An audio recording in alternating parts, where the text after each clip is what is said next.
ENC reporter Yanke Tolme is following that story for us, and she's joining us now live from Constitution Hill. Yanke, very good morning to you. This case dates back over 10 years. Just remind us how it ended up in the Constitutional Court.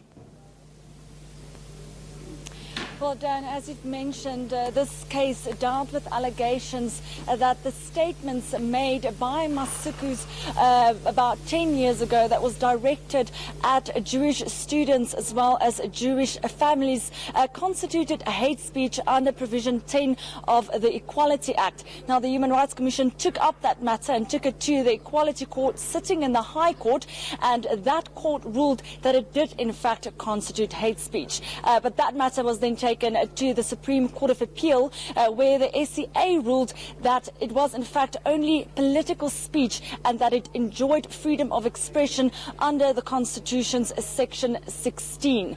Now, after that ruling was overturned, the Human Rights Commission decided to take it all the way up to the Constitutional Court to get a firm ruling on the provisions as set out in Provision 10 of the Equality Act for hate speech.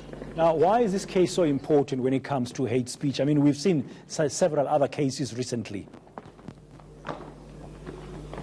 Well, Dan, this case has been described as the first substantive matter on hate speech that will be heard by the Constitutional Court. Last year, shortly after that Supreme Court of Appeal ruling, constitutional law expert Peter Vos wrote that this court is yet to provide a definitive interpretation of these provisions on hate speech as set out under Provision 10 of the Equality Act. He says, according to the Equality Act, it goes much further than the Constitution when it comes to freedom of expression. And specifically with today, as we've seen all these cases relating to hate speech, some of the arguments made by some of the parties in this case argue that the provisions as set out in the Equality Act is still too vague around hate speech, and that the Constitutional Court needs to provide clarity on this matter. Okay, and very briefly, what can we expect in court today?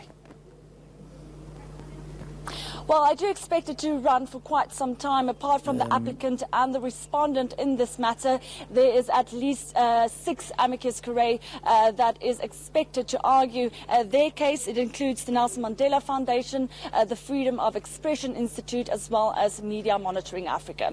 And then a judgment we expect will be reserved. Thank you very much, Yanke Tolme.